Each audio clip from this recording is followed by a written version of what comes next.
De la méthode de désignation d'un candidat à la présidentielle. Jean Leonetti présente ses pistes demain, en fin d'après-midi, lors d'un bureau politique très attendu. Il veut donc une primaire ouverte de la droite et du centre. Mais la question est aussi, faut-il accélérer le calendrier?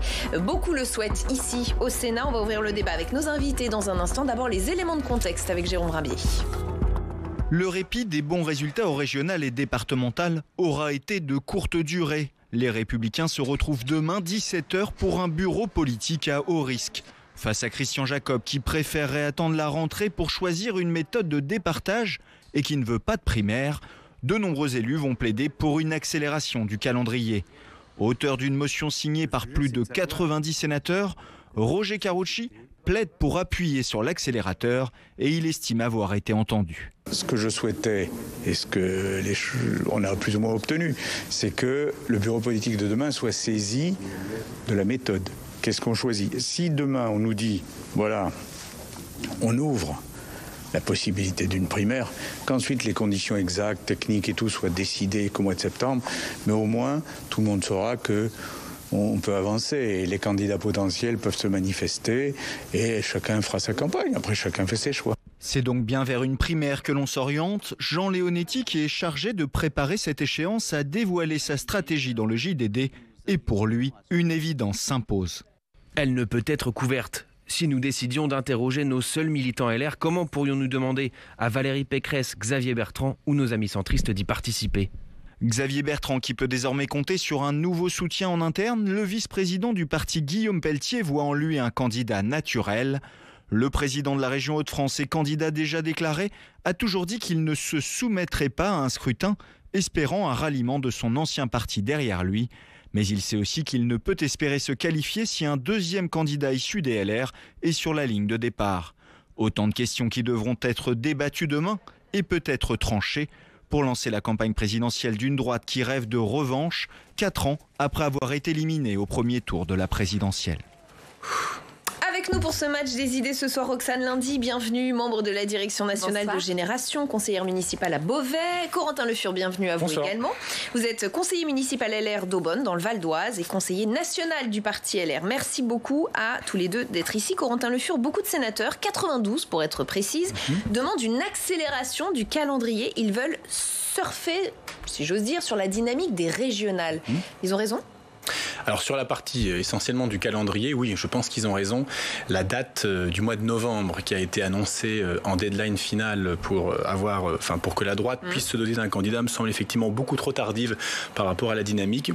On ne peut pas attendre aussi tardivement puisque non seulement d'autres candidats par rapport à d'autres partis, on va dire concurrents, se seront positionnés et y compris au sein des mouvements de la droite et du centre, on sait très bien que certains candidats fortement tentés d'y aller n'attendront pas une telle date et donc ça peut favoriser des initiatives individuelles ou des départs de course anticipés alors que justement... Qui pourrait partir de manière anticipée au-delà de Xavier Bertrand? Peut-être d'autres candidats, je ne donnerai pas de nom. Vous avez peut-être des infos qu'on n'a pas. Peut-être d'autres candidats qui seraient amenés, je ne donnerai pas de nom, mais à vouloir partir de manière anticipée, puisque s'il y a une inertie de l'appareil qui est trop lente, c'est une opportunité pour dire moi je suis au-delà des différents appareils et différentes structures, je pars. Voilà, donc je pense que c'est effectivement beaucoup trop tardif. Il faut que la question soit réglée pour le milieu de l'automne. Et on apprend ce soir qu'une tribune est publiée sur le site du Figaro, signée par Valérie Pécresse, Laurent Wauquiez, Bruno Retailleau, Hervé Morin. C'est un appel pour une primaire ouverte de la droite et du centre, sans sondage, sans passer par cette méthode du sondage dont la fiabilité est plus que jamais mise en doute. Comment vous voyez tout cela, Roxane Lundy ? Écoutez, moi je suis toujours favorable aux primaires parce que ça permet d'avoir des débats démocratiques. Donc c'est plutôt une très bonne chose. Il appartient à la droite maintenant de désigner son candidat, mais il y en a déjà un candidat de droite déclaré à cette élection présidentielle, c'est le président de la République. Et donc aujourd'hui LR, non mais la réalité le montre. J'avais avancé au départ. Bien sûr, je voyais pas où vous vouliez en venir. Bien sûr, le président de la République aujourd'hui, de toute manière, s'est affiché, s'est affirmé lors de toutes ces élections régionales et départementales comme un candidat de la droite, en allant jusqu'à renvoyer parfois de manière honteuse la gauche au même niveau que l'extrême droite, je tiens à le dire, puisque ça a été fait notamment en Ile-de-France et dans un certain nombre de régions. À propos de la France insoumise, vous voulez dire ? Bien sûr, je pense au propos d'Olivier Véran, qui a été jusqu'à comparer la gauche et l'extrême droite, ce qui est honteux quand on connaît l'histoire de l'extrême droite, quand on connaît notre histoire politique. Enfin, c'est absolument dramatique, mais ils se sont positionnés sur un credo très à droite. Et donc aujourd'hui, vous avez un candidat à droite, qui est le président de la République, Emmanuel Macron, qui assume un bilan de droite. Et je crois que votre premier candidat est déjà parti. Donc il vous appartiendra maintenant de désigner un candidat de l'appareil. Mais je crois qu'en tout cas, dans le jeu, il faudra bien compter sur sa présence dans l'échiquier politique. Donc déjà 2 candidats de la droite à la présidentielle de 2022, Corentin Le Fur. Oui, pas tout à fait. On va dire que il y a évidemment la boutade. Ensuite, sur la partie plus sérieuse, pour rejoindre sur évidemment qu'une seule partie du propos, madame, c'est que le président de la République, autant il y a l'enjeu de la présidentielle qui se fait uniquement sur son nom, puisque LREM n'existe pas en tant que parti, on l'a bien vu aux dernières élections. Il incarne à lui seul ce qui est en mesure d'incarner. Par contre, pour l'enjeu des législatives, le président de la République sait parfaitement que s'il devait miser sur sa majorité actuelle, il serait minoritaire à l'Assemblée nationale, puisque beaucoup de députés LREM qui sont totalement désincarnés et n'incarnent pas grand-chose risquent d'être balayés aux prochaines législatives. Et donc tactiquement... Je précise qu'ils ne sont pas là pour se défendre ce soir. Non, mais c'est plus un constat. Donc le président de la République sait très bien qu'il va devoir rééquilibrer le centre de gravité de sa majorité sur la droite à l'échéance des prochaines législatives. Il n'y a pas beaucoup besoin de rééquilibrer. Si, quand même. Les dernières mesures qui ont été prises sont quand même très claires, avec en plus un agenda politique sur tous les débats qui sont portés aujourd'hui, dans le débat politique de manière plus globale. Par exemple, quand M. Darmanin va s'exprimer sur un plateau télévisé face à Mme Le Pen et qu'il explique à Mme Le Pen qu'elle est trop molle, je ne crois pas qu'aujourd'hui nous ayons un gouvernement qui se revendique encore ni de droite ni de gauche. Ça date pas tant que ça. Qui vient de la droite. Très clairement, il y a eu des prises de position très claires dans presque tous les territoires. Les représentants de la République En Marche sont partis avec la droite, parfois dès le premier tour, parfois sur le second tour, parfois ils n'ont pu qu'appeler à voter pour le candidat de la droite, mais à aucun moment il n'y a eu la moindre ambiguïté entre la gauche et les écologistes d'une part et le gouvernement, ce qui montre bien que ni de droite ni de gauche est complètement si je peux me permettre, si le gouvernement copie la droite, les dernières élections semblent montrer que les électeurs ont préféré l'original à la copie. Là, je ne dis pas le contraire. Voilà. Je ne dis pas le contraire. Aujourd'hui, que nous avons un échec de la République En Marche qui est très clair, avec ce revers terrible. Mais le premier revers, je crois, d'abord sur ces élections et l'abstention. Et il faut l'avoir en tête, ce qui montre bien l'impopularité du président de la République. Parce que le pari d'Emmanuel Macron était de dire nous allons faire autre chose. Nous allons remobiliser, nous allons rénover nos institutions. Le bilan, c'est que nous sommes à un niveau d'abstention qui n'a jamais été atteint. Et qu'en effet, quand il y a à choisir entre la droite et la droite de LR et la droite du président de la République. Souvent, c'est la droite de LR. Je ne sais pas ce qu'il en sera pour la présidentielle, parce que c'est un parti qui s'est construit autour de l'ultra-personnification, personnalisation du pouvoir du président de la République. Par contre, si je peux juste me permettre de revenir sur ce que vous annonciez, la tribune qui est très récente. Moi, je salue effectivement cette tribune, d'autant plus qu'elle est signée par de probables futurs concurrents. Parce que voilà... Les fameux Par exemple. Qui réfléchissent et qui donneront leur décision à la fin de l'été, d'après... Oui, à la fin de l'été. Il faut réfléchir, il faut donner le temps de la réflexion. Mais oui, on ne choisit pas un candidat, il faut être sérieux, on ne choisit pas un candidat avec des sondages, surtout quand on voit la fiabilité de ces fameux sondages. À partir du moment où on souhaite avoir une droite qui est réunie, puisque la condition sine qua non de la réussite, c'est d'avoir un ou une candidate, mais qui réunit l'ensemble de cette sensibilité à droite. Il faut avoir un mode de départage qui soit un mode de départage objectif, à la régulière, si je puis dire.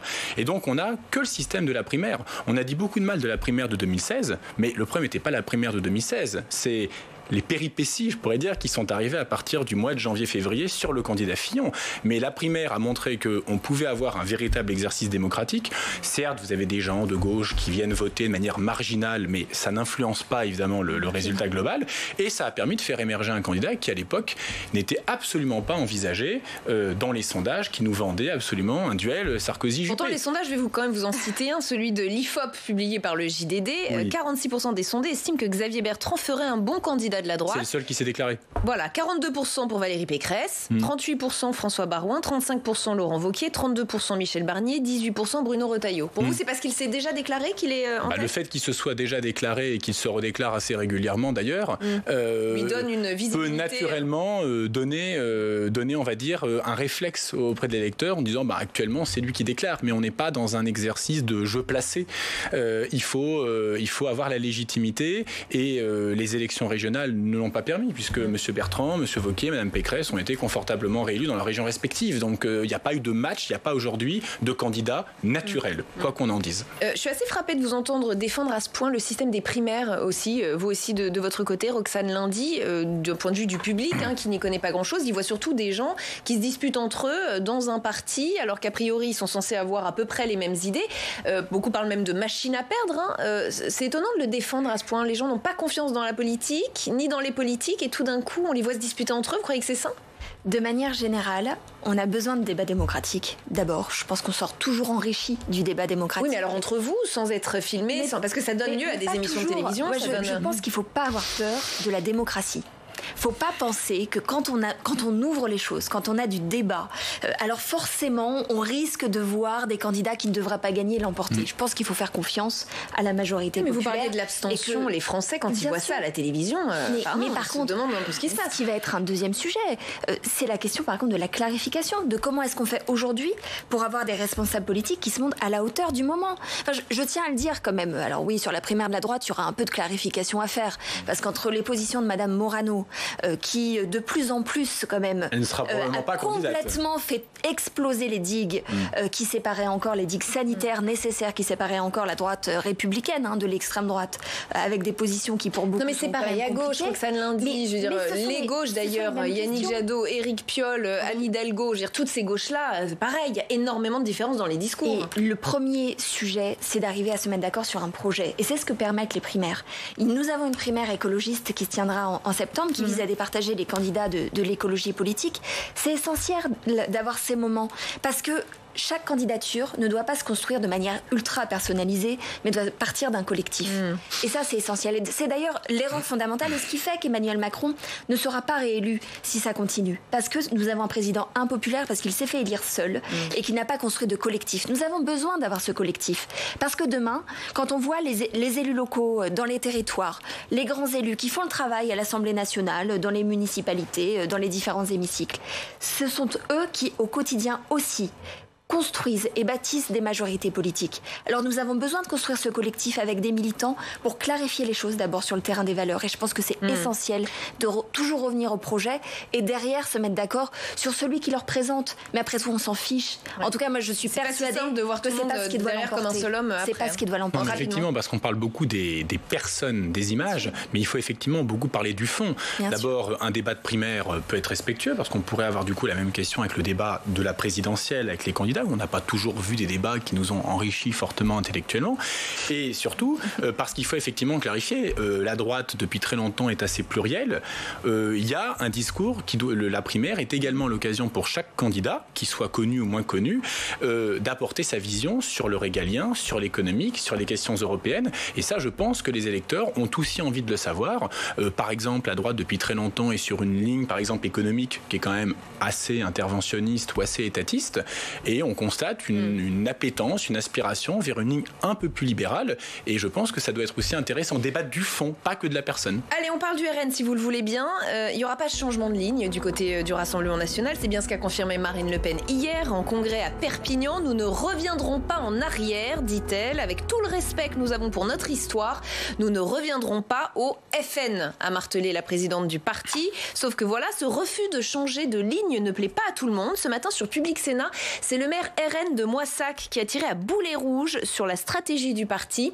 Candidat parachuté, implantation locale négligée, verticalité, voilà son bilan à lui. Écoutez. Parce que le problème du Rassemblement national, c'est qu'aujourd'hui, on est régi par une verticalité infantilisante qui démontre qu'on n'a pas confiance en notre base. Cette verticalité infantilisante, elle se traduit par quoi? Elle se traduit par une communication totalement préparée à travers des kits alimentaires qui sont ensuite plus ou moins imposés à nos candidats sur des municipales. Or, quand on fait des kits avec une vision nationale, donc avec par exemple la photo de Marine Le Pen sur les tracts, les professions de foi, et avec des discours totalement nationaux, on tombe à côté de la plaque, on est à côté de la plaque vis-à-vis des réalités de chaque territoire. Alors, avant d'en parler avec vous sur ce plateau, on va accueillir dans ce match Jean-Lin Lacapelle. Bienvenue, vous êtes eurodéputé et délégué national du RN. Qu'est-ce que vous répondez à ces critiques assez virulentes Oui, écoutez, je ne répondrai pas à ces critiques qui sont bien sûr pas du tout légitimes. Interroger à Perpignan, David Racheline à Fréjus, Sibriwa à Hénin-Beaumont, Julien Sanchez à Beaucaire, tous ces maires qui ont avec plus de 60% des voix la dernière élection municipale, et croyez-moi, donc on n'avait ni problème de ligne, ni problème bien sûr de documents, ni problème de support. Le sujet n'est pas là. Nous tournons maintenant, parce que monsieur, votre témoin, le maire de Moissac, évoquait une élection municipale. Nous ne sommes plus dans une élection municipale. Nous sommes dans une élection nationale, avec des thématiques nationales qui doivent coïncider avec les préoccupations des Français et des sujets sur lesquels le Rassemblement national a des solutions concrètes, et sur lesquels notre candidate, dont vous avez compris qu'elle ne serait plus la candidate exclusivement du Rassemblement national, mais qu'elle serait la candidate de la France, qu'elle serait la candidate des patriotes, qu'elle essaierait de rassembler tous les patriotes en France pour essayer de recueillir ces 50% nécessaires à gagner une élection présidentielle. Eh bien, notre candidate Marine Le Pen, je crois, a des solutions concrètes pour répondre aux préoccupations et aux problèmes des Français. Alors, quand Marine Le Pen dit qu'elle ne veut pas revenir au temps du Front National, qu'est-ce que ça veut dire très concrètement? Ça veut dire que vous continuez la stratégie de la normalisation, de la dédiabolisation, comme on l'a beaucoup entendu? Bien évidemment, quand vous êtes qualifié dans les sondages d'opinion au second tour, qu'en 2017, vous avez été dans l'élection nationale présidentielle, vous avez été qualifié pour le second tour, que lors de l'élection européenne, qui est une élection nationale, nous avons gagné avec 24% des suffrages de l'élection européenne. Mais écoutez, oui, il ne faut pas changer de ligne. Et je pense que les fondamentaux sont les bons et qu'on ne les a pas trahis. Un jour, on nous reproche d'être trop dur, l'autre jour, on nous reproche d'être trop doux. Je crois que très sincèrement, la fidélité à nos fondamentaux, je crois que c'est celle-ci qui va nous récompenser et que nous sommes légitimes parce que nous avons raison sur tous les sujets. Sur les sujets comme l'islam radical, sur les sujets comme l'insécurité, sur les sujets comme l'immigration, dont personne ne voulait parler. Donc tout le monde est responsable, complice et coupable depuis des années. Mais écoutez, nous avons les solutions et aujourd'hui, elles sont reprises d'ailleurs par nos adversaires qui, par les mots, les reprennent, mais par les actes, ne les appliquent pas. Sur des sujets comme la souveraineté industrielle, la crise sanitaire a démontré que le contrôle des frontières est important, que la souveraineté économique sur les masques, les vaccins aurait été importante, sur la fausse écologie dont on nous parle, sur les sujets comme la grande réforme fiscale qu'il faut mettre en place. Sur tous ces sujets-là, nous avons un programme, nous avons des solutions et notre candidate, Marine Le Pen, dévoilera au fil de la campagne, il nous reste 10 mois pour cela, dévoilera cela. Alors, restez avec nous, Jean-Lin Lacapelle, si la liaison fonctionne. Je vous invite à écouter ce que vont peut-être vous répondre nos invités en plateau. Ils ont eu raison avant tout le monde et ils ont eu des solutions concrètes avant tout le monde, Roxane Lundy. Mais alors, je suis abasourdie par ce que j'entends. Bien sûr que Marine Le Pen n'a pas changé de positionnement politique, c'est toujours le même. Alors, on l'a appelé Front National, maintenant c'est le terme de Rassemblement National. Elle explique qu'elle ne veut pas revenir au Front National. Enfin, tout ça, ce sont des mots, c'est du verbiage. Les premiers thèmes qui nous sont donnés ce soir, c'est l'islam radical, l'immigration et la sécurité. Enfin, le premier problème aujourd'hui d'insécurité nationale, c'est le dérèglement climatique. Voilà, ça c'est une réalité. Quand on voit qu'il y a des villes entières qui sont en train de brûler, qu'on est en train d'atteindre des épisodes de dérèglement climatique terribles qui menacent nos territoires, ce sont ça les vrais sujets. Au lieu de ça, ils sont toujours dans leurs mêmes obsessions. L'obsession identitaire, l'obsession bien sûr de l'islam, l'obsession... de manière plus générale, de l'insécurité fantasmée. Donc oui, Madame Le Pen a toujours surfé sur les colères, ça continue, elle ne change pas, c'est sa ligne politique, c'est l'extrême droite. Il faut arrêter de dédiaboliser l'extrême droite. L'extrême droite, c'est une histoire politique. Pour vous, FNRN, c'est la même chose? Mais c'est exactement la même chose. Alors ils peuvent changer de nom autant qu'ils veulent, ils peuvent changer les visages, les rajeunir, les vieillir. Pourtant, ça a semblé décevoir un certain nombre d'électeurs qui se sont abstenus au régional. Donc c'est qu'il a peut-être changé quand même ce parti. Moi je pense qu'il n'y a pas de majorité aujourd'hui dans notre pays qui est favorable aux thèses du Rassemblement National et du Front National. La réalité, donc ils se sont abstenus par désaccord. Mais ils se sont abstenus parce que le parti je pense qu'elle doit s'interroger sur le fond. C'est pas le problème de la normalisation du parti. Au contraire, aujourd'hui nous avons besoin d'avoir des alternatives républicaines dans ce pays. Le vrai problème que nous avons, c'est que Marine Le Pen n'arrive pas à convaincre sur le fond parce que les propositions qu'elle fait sont en décalage complet avec les vraies attentes. Aujourd'hui, la jeunesse qui marche pour le climat, qui explique qu'elle arrête parfois d'aller à l'école parce qu'elle ne sait pas quel sera son avenir et qu'il y a toute cette incertitude quant à ce qui va se passer dans les années qui viennent. Comment est-ce que vous voulez que Marine Le Pen lui apporte des solutions? Les gens qui sont en colère, ils ne sont pas sensibles au discours de Madame Le Pen parce que les deux grandes insécurités aujourd'hui, c'est la crise sociale et la crise climatique. Donc elle est à côté de la plaque et oui, Madame Le Pen est has-been. Corentin Le Fur. Il y a la partie fond et puis il y a la partie forme. Sur l'ancien Front National, devenu Rassemblement National, a réussi petit à petit à augmenter la masse critique de l'électorat, effectivement en allant chercher des nouveaux visages au niveau de la jeunesse, et puis effectivement en faisant ce qu'on a appelé cette fameuse opération de dédiabolisation, en évitant les dérapages, les sorties, etc. En tout cas au niveau national. Oui. Il y a eu aussi l'époque Florian Philippot, qui a effectivement, de par son héritage chevènementiste, essayé d'équilibrer, de revenir vers une ligne qui, en apparence, devait se présenter plus sociale, et ça a marché au niveau de l'évolution de l'électorat. Bon, il y a eu cette forme. Ensuite, il y a eu la partie mutation sur le fond. On se souvient de la Marine Le Pen, candidate du débat de 2017, très fortement fragilisée face à Emmanuel Macron, parce que montrant qu'elle ne maîtrisait pas les dossiers, et vraiment, il y a eu un coup de grâce sur les questions économiques. Et depuis, on sent qu'il y a la volonté de travailler le fond des dossiers, d'apparaître un peu plus crédible sur le fond, parce que au final, c'est souvent la critique qui est faite à l'intérieur des milieux politiques, c'est qu'elle apparaît absolument pas crédible sur les dossiers de fond. Donc, Marine Le Pen, quelque part, il pouvait pas se passer grand-chose en fait à ce congrès. Elle a une dernière carte à jouer, qui est cette présidentielle, parce qu'il y a eu un premier échec, il y a eu un deuxième échec avec qualification au second tour, si je prends à chaque présidentielle, et là, il y a ensuite cette présidentielle. C'est la dernière carte à jouer. Si Marine Le Pen n'est pas présidente de la République cette fois-ci, je pense qu'honnêtement, l'avenir politique, ce sera terminé. Alors, je dis pas has-been, je dis il y a quelques mois à faire. Maintenant, là où il y a également eu un aspect sur la forme, il y a eu une contre-performance du Rassemblement National aux élections locales. Mais parce que c'était des élections locales et que majoritairement, cette élection a été une élection de primo-sortant, de gauche ou de droite, et le Rassemblement National a fait une très forte contre-performance. Mais quand on regarde les sondages au niveau national, Marine Le Pen ne dégringole pas dans les sondages. Donc tout simplement, il y a... parce que les gens vont peut-être plus voter. J'imagine cette idée de dire, si on mobilise notre électorat et qu'on continue sur cette ligne-là, et comme la droite est en train de se chercher un candidat, parce que nous avons aussi perdu beaucoup de nos électeurs à droite qui sont partis au Rassemblement National, on le sait très bien, eh bien il y a cette tentation de dire, en fait, on n'a pas grand-chose d'autre à faire, et qui sait, sur un malentendu, peut-être que ça peut passer, même si les chances semblent quand même minces. C'est quand même intéressant, parce que c'est pas seulement... Alors oui, il y a eu une prime au sortant liée au contexte sanitaire et à la difficulté d'avoir du débat et de parler politique durant toute cette période. Mais alors, il y a aussi les sortants du Front National qui ont été battus. Moi, ils ont tous été battus dans l'Oise. C'est un motif de fierté. Justement, on a ça aussi, ça doit nous intéresser. C'est vrai également. C'est vrai. On a retrouvé Jean-Alain Lacapelle. Je ne sais pas si vous avez entendu ce que disaient nos interlocuteurs en plateau. On a eu un peu de mal à vous retrouver. Mais Marine Le Pen, si elle ne gagne pas en 2022, est-ce que politiquement c'est terminé pour elle, d'après vous ? La question, elle ne se pose pas aujourd'hui. La question, elle se posera après l'élection présidentielle. Et vous doutez bien qu'en parler aujourd'hui, c'est ne pas être sensible sur les enjeux et sur les préoccupations des Français. Donc je ne sais pas si tout à l'heure mon intervention a été coupée, mais je tenais à dire que je crois que nous avons été conscients très rapidement, nous avons dénoncé très tôt, depuis 40 ans d'ailleurs, que les problématiques des Français étaient liées aux problèmes d'insécurité, de l'immigration, de l'islamisme radical, je le disais, de la souveraineté industrielle, de l'écologie ou de la fiscalité. Je crois qu'ils nous seront prêts pour présenter un programme aux Français, et les Français auront rendez-vous. Il y a eu une élection régionale et départementale, bien sûr, qui n'a pas recueilli les suffrages que nous attendions. Donc nous avons été déçus, et je ne veux pas, bien évidemment, me détourner de cette déception, mais elle a concerné tous les partis politiques. Les Français ont été désintéressés de cette double élection locale. Et déception ne veut pas dire dépression.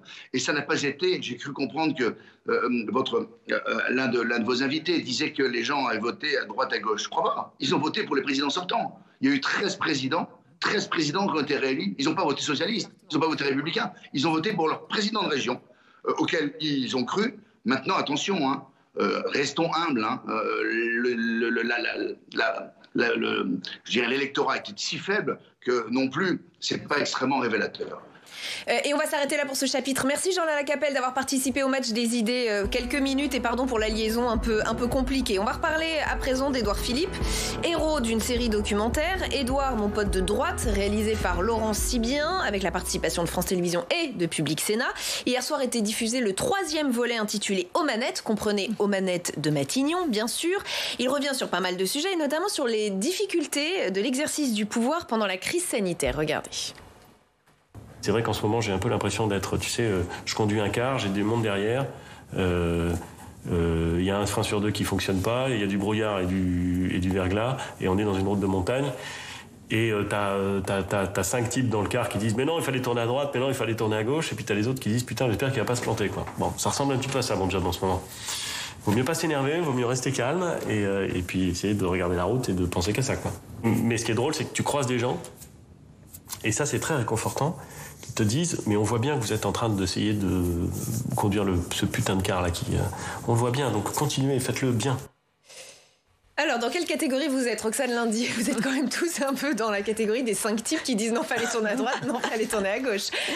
Vous vous reconnaissez un peu? Non, je crois pas. Je crois que justement, on a vu tout au long de la crise sanitaire, pour le coup, on a été très attentifs les uns les autres aux décisions qui étaient prises, et je trouve qu'il y a eu une opposition qui a été très constructive. Non mais alors oui, bien sûr, on a tous aussi découvert, appris à vivre avec ce virus, découvert en même temps que le gouvernement nous annonçait un certain nombre de choses. Alors avec beaucoup de colère parfois, je repense moi, au scandale des masques et aux élections qui se sont tenues sans masque, avec des contaminations terribles. Et là, c'est vrai que c'est dur d'en rire et de se dire on aurait pu faire autrement, on aurait dû faire autrement, c'est sûr. Maintenant, c'est vrai que de voir cette sortie maintenant, après la crise, quand on voit tous les aléas qu'on a eus et le fait que, bien sûr, on n'en est pas complètement sorti, et là, le débat qu'il y avait tout à l'heure était très intéressant, ça permet aussi de remettre en perspective et de se dire que oui, on a été dans une période politique un peu particulière, avec un débat politique extrêmement particulier, et je crois que personne n'avait complètement les clés, mais par contre, on tire le bilan aujourd'hui de ce qui a été fait par Édouard Philippe, qui n'est pas exactement la même chose que M. Castex, et ça, c'est intéressant aussi pour la suite. Corentin Le Fur, vous faisiez partie de ceux qui disaient je suis le gars qui dit qu'il faut tourner à droite, c'est ça? Quand même. Non, pareil, il y a deux choses. On sait très bien, en toute honnêteté, que n'importe quel gouvernement qui aurait dû gérer la crise en mars 2020 aurait pris cher, si vous me permettez l'expression, parce que voilà, il y a eu cette arrivée avec on peut toujours effectivement dire manque d'anticipation et autres, et venu dans un second temps effectivement le temps de la colère vis-à-vis des incohérences, parce que derrière il y avait effectivement, quand je vois aujourd'hui à quel point les leçons foisonnent. Il y avait des morts, il y avait des restrictions, des conséquences économiques, sociales. Et c'est vrai que les masques, c'était quand même assez extraordinaire. On est passé de l'inutilité totale à l'impérieuse nécessité. Ordre et contre-ordre, les élections municipales. Avec amende à la clé, si on l'avait pas. Avec amende à la clé. Bon, moi, j'étais tête de liste municipale. On a vécu un scandale démocratique absolu, c'est-à-dire vraiment une élection complètement liquidée dont il fallait très vite se débarrasser. Avec 3 mois de différence, enfin vraiment du gros tripatouillage qu'on aurait pu éviter, où on était capable de faire revoter de manière correcte. Donc oui, il y a eu un peu la colère. Maintenant, bon d'ailleurs la colère continue parce qu'on en est saison 2, épisode 3 ou 4 peut-être. Et au final, oui, Édouard Philippe revient sur cette partie. Je crois qu'il n'était pas mécontent de s'en aller il y a un an de Matignon, et puis il a été paradoxalement suivi par un monsieur qui était monsieur déconfinement et qui en fait a majoritairement dans son temps été monsieur confinement en fait. Et il nous reste 2 minutes, peut-être la fin de ce documentaire qui est sur la suite pour Édouard Philippe. Édouard Philippe dit au documentariste qui est donc son ami, vous l'aurez compris, je n'ai pas honte de ce que je fais, de la façon dont je l'ai fait, j'en suis moi-même assez heureux et voilà, je passe à autre chose. Laurent Sibien lui répond, je ne te demanderai pas quoi. Édouard Philippe, autre chose, grand sourire. Bon. Il ira pas? Alors, est-ce qu'il ira? Peut-être, parce qu'après tout, c'est l'apprentissage d'Emmanuel Macron. Le fait de pouvoir dire à tous les responsables politiques que vous ayez un parti, un collectif ou pas, c'est l'individualisme qui prime, et puis vous y allez, vous racontez votre propre histoire. Finalement, Édouard Philippe peut faire une Emmanuel Macron, c'est vrai. Après, ce que certains ont appelé trahison. Ce que certains pourraient appeler trahison, mais finalement il y a une forme de cohérence. Il était le premier ministre de Emmanuel Macron, qui était lui-même l'un des ministres de François Hollande. Il y a une forme de continuité. Mais ce qui est intéressant dans ce qu'il disait tout à l'heure, c'est qu'il parlait de la gestion de cette crise.